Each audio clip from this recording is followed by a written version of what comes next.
Hey guys, welcome back to another video. Today we are going to do अलंकार of class 10th व्याकरण पाठ। कल boards के paper हैं तो सबसे पहले all the best to you. सबसे पहले हम करेंगे उत्प्रेक्षा अलंकार। जहाँ उपमेय में उपमान की संभावना या कल्पना की जाए वहाँ उत्प्रेक्षा अलंकार होता है। पहचान मानो मनो जानू जनू ज्यों त्यों तनु, ये सब इसकी पहचान है। और उदाहरण इसका मैं दे रही हूँ, आप पहचान से ही इसको कर लेंगे या आप डेफिनेशन भी लेंगे। जैसे उपमेय में उपमान की संभावना या कल्पना की जाए। जैसे एक एग्जाम्पल देती हूँ मैं। सोहन ओदे पीठ पट स्थामी स्लोने गार मनु नील मनी सैल पर अताप प्रयोग प्रभात। इसमें मनु आ गया, that's why it is a उत्प्रेक्षा अलंकार। मैं ये वन शॉट है, मैं आपको ओनली 5 मिनट्स में मैं करवा दूंगी सारे अलंकार। तो सेकेंड अलंकार पे श्लेष अलंकार। श्लेष का अर्थ है चिपकना। जहाँ एक शब्द एक ही बार प्रयुक्त हुआ है लेकिन उसके अर्थ दो हो, वो श्लेष अलंकार। जैसे एक वर्ड एक ही बार आए, दो मीनिंग होंगे उसके। जैसे लूट लिया माली ने उपमन। यहाँ पे एक तो नॉर्मल है कि एक माली ने उपवन लूट लिया, एक यहाँ पे माली, एक तो नॉर्मल माली, एक माली यहाँ पे ईश्वर को बताया गया, उपवन संसार को कंसीडर करा गया। तो एक वर्ड की दो बार मीनिंग, यानी कि मंगन को देख पट देत वार वार। पट यानी कि वस्त्र भी हो सकता है और दरवाजा भी हो सकता है। थर्ड अलंकार पे चलते हैं, अतिशोक्ति अलंकार। जहाँ किसी वस्तु पदार्थ या कथन को लोक सीमा से बढ़ाकर प्रस्तुत किया जाए वहाँ अतिशोक्ति अलंकार होता है। यानी कि मैं किसी बात को खींच के बोलूं या बढ़ा चढ़ाकर बात करूं, लोक सीमा से बढ़कर वही बढ़ा चढ़ाकर बात करना।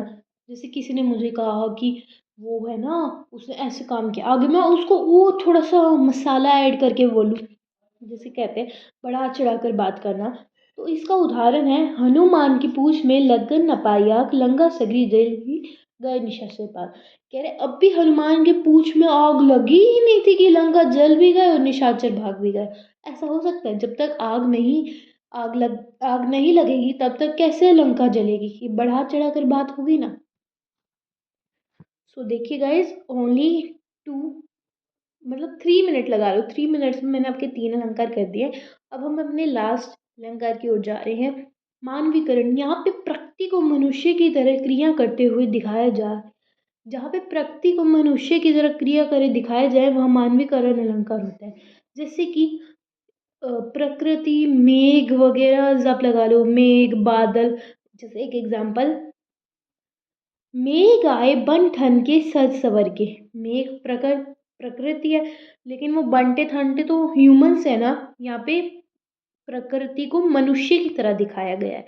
और मेरे अलंकार यही खत्म होते हैं। अब मैं एक दो एग्जाम्पल्स आपको बताऊंगी कि कौन सा किस में अलंकार है। एक दो क्वेश्चंस पढ़ेंगे अब हम। तो पिछले ईयर्स के मैं एक दो क्वेश्चंस आपको बताती हूँ, आंसर भी बताऊंगी।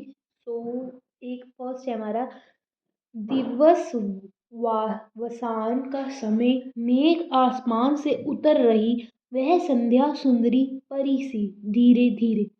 अब यहाँ पे मेघ को और संध्या को एक ह्यूमन की तरह कंपेयर कर रखा है। उतर रही, कभी मेघ उतर ऐसे बोल सकते हैं? हम नहीं बोल सकते। सुंदर परी सी नहीं बोल सकते हम, धीरे धीरे। ये सब ह्यूमन का वर्क है। तो यहाँ पे हमारा आएगा मानवीकरण अलंकार। उसके बाद अगला हम देखते हैं, चित्रकूट जनु अचल अहेरी। ये पिछले सेमेस्टर का पेपर है।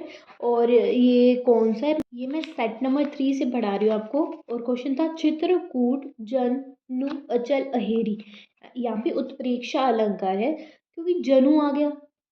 और एक और करते हैं।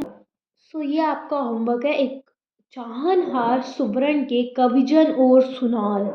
चाहनहार सुवर्ण के कविजन और सुनार, ये आपने खुद करनी है। तब तक के लिए बाय बाय, मिलते हैं अगली वीडियो में। और ये मेरा 5 मिनट से पहले हो गए, अलंकार भी हो गए, मैंने आपको एग्जाम्पल भी बता दिए, प्रीवियस ईयर क्वेश्चंस भी हो गए, P by Qs। और bye guys, all the best for your board exam.